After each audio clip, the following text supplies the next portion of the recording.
Thanks, Keith. Welcome to you all. It's my pleasure once again to present the WTO's annual flagship publication, the World Trade Report. This year's report is entitled Trade is in a Globalizing World. And what we've tried to do is take a hard look at trade, re-examining what we know about the gains from trade and where they come from. And what we've tried to do is set this trade discussion in the wider context of globalization. It reaffirms the significant contribution that globalization have made in bettering the lives of many millions of people around the world, but it also recognizes that the benefits of greater integration and of greater interdependency have not reached everyone. There are those that are excluded and left behind, and our capacity to remedy this and extend the reach of improved living standards more widely is, of course, crucial to our prospects as a global community for continuing to benefit from specialization, from exchange, and from growing prosperity. This report could not come at a better time in the context of what we are striving to achieve here in the WTO. As we know, the Doha negotiations are in a decisive phase. We should be clear on that. What members achieve together next week will be judged as an indicator of the international community's willingness and ability to sharing the management of globalization in an effective and equitable manner. In addition to the shared benefits in prospect from a successful DDA, which are far from trivial in themselves, a bigger question looms. And it is simply this: what will fill the void left by a broken multilateral negotiation of the dimension and centrality of the DDA? I'm not suggesting that any deal is better than no deal, but what I'm suggesting is that on the basis of what's on the table, an inability to come to a mutually beneficial and substantive deal would indeed be a dark signal. Globalization will not come to a halt. It's driven by technological advance as much as by broader political changes, economic policies, evolving business practices, but it certainly can be helped or hindered in many ways. Trade has been the central element in the integration process. Recent surveys on globalization in almost 50 developing and developed countries show that large majorities of people continue to believe that international trade benefits their countries, but accompanying this belief are fears about the disruptions, about the downsides of participating in the global economy, be it job loss, inequality, or increased marginalization. The report gathers evidence on these questions, available evidence. It reminds us that the gains from global integration outweigh their costs, and trade policy makers convening here next week may take comfort in these results. But the report also underlines that increased international competition creates winners and losers, even if nations as a whole gain. And it also underlines that policy makers should not leave these concerns unattended. Clearly, we have to find the right balance between open markets and flanking policies. Much of what needs to be done on flanking policies is in the hands of national governments, but international initiatives also play a role, including in the WTO context, and I'll come back to that in a minute. A few comments on the key messages in the report. First, the expected gains from trade have panned out in practice. I'm particularly encouraged by the amount of solid empirical support from developing countries. The studies shows that these countries have specialized in activities that they are comparatively good at, and this has raised incomes. Both consumers and producers have benefited from a wider choice of products and from inputs at lower prices. Firms are operating at a more efficient scale. Industries have become more productive.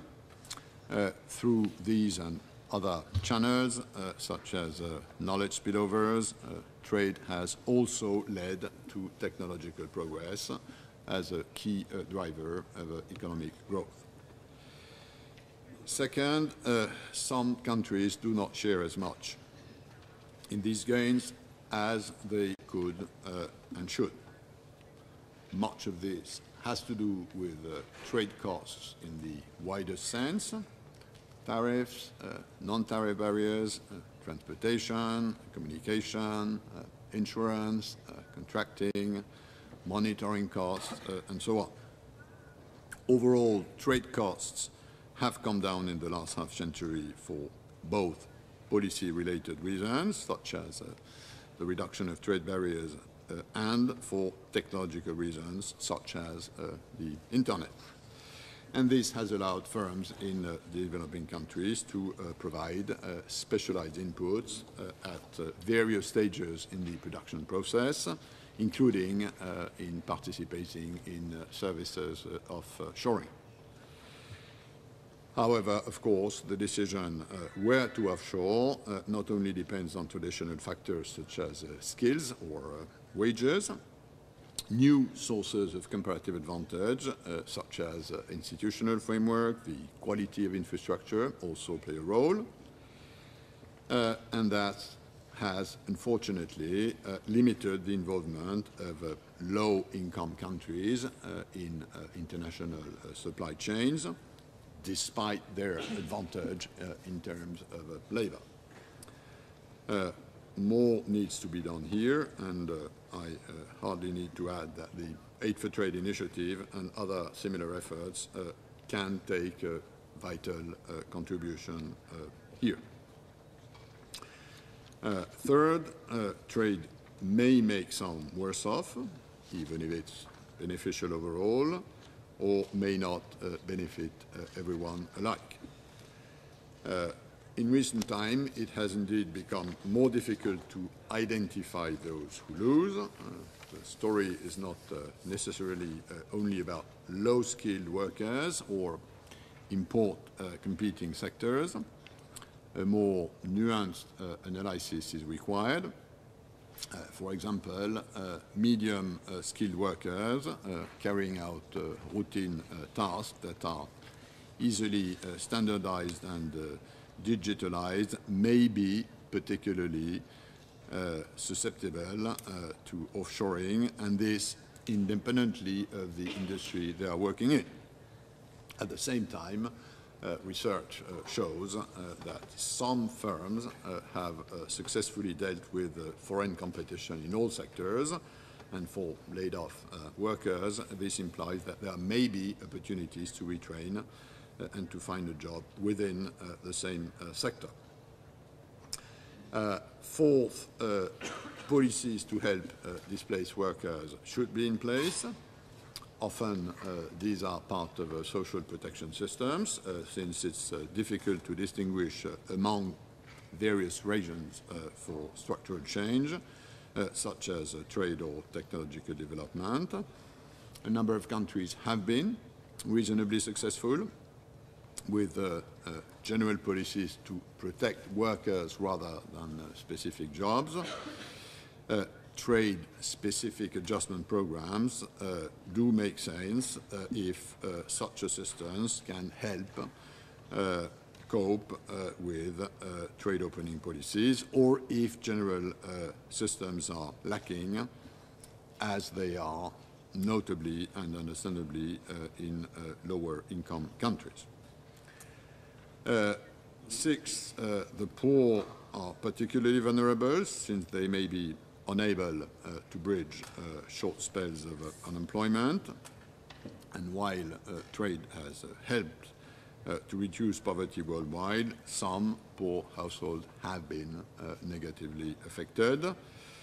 The relationship is complex since trade affects growth, it affects employment, it affects revenue, consumer prices, government spending. And recent household studies are a big step forward in helping us understand the interplay of these factors as well as their impact on incomes.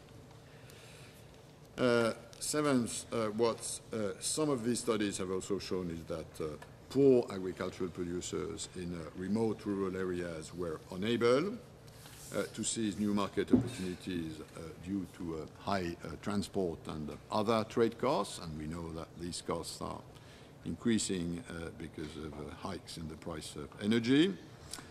For sure, improvement in physical infrastructure and institutional reform fall within the realm of responsibility of national government, but this also brings back to the table the question of what we can do at the international level to exploit better the full potential of international trade. Much of what is immediately obvious in the WTO context, of course, relates to the Doha round, while better access and better rules help in many different ways, and the Doha agenda goes well beyond the effort to reduce trade costs. I confine myself here to brief remarks concerning the latter. The current negotiations in agriculture, in NAMA, in services, offer the possibility of a coordinated trade opening where governments gain from both their own reductions in trade costs and those of others. The negotiations on trade facilitation address a wide set of trade costs, such as custom formalities, that can represent formidable hurdles to trade, especially for time-sensitive products. And finally, anything that can be done to bolster supply capacity and trade-related infrastructure, which is the key focus of the Aid for Trade initiative, whether within the framework of WTO or beyond, is crucial in any effort to spread more widely the benefits of a trade opening. So bearing in mind the lessons, the insights of this report, which certainly reinforces much that many of us have been inclined to believe, but also with these dark clouds gathering on the economic horizon. Let me just end this introductory remarks by appealing on all interested parties in the round to join in giving that vital push to propel the negotiations to a successful outcome. Thank you.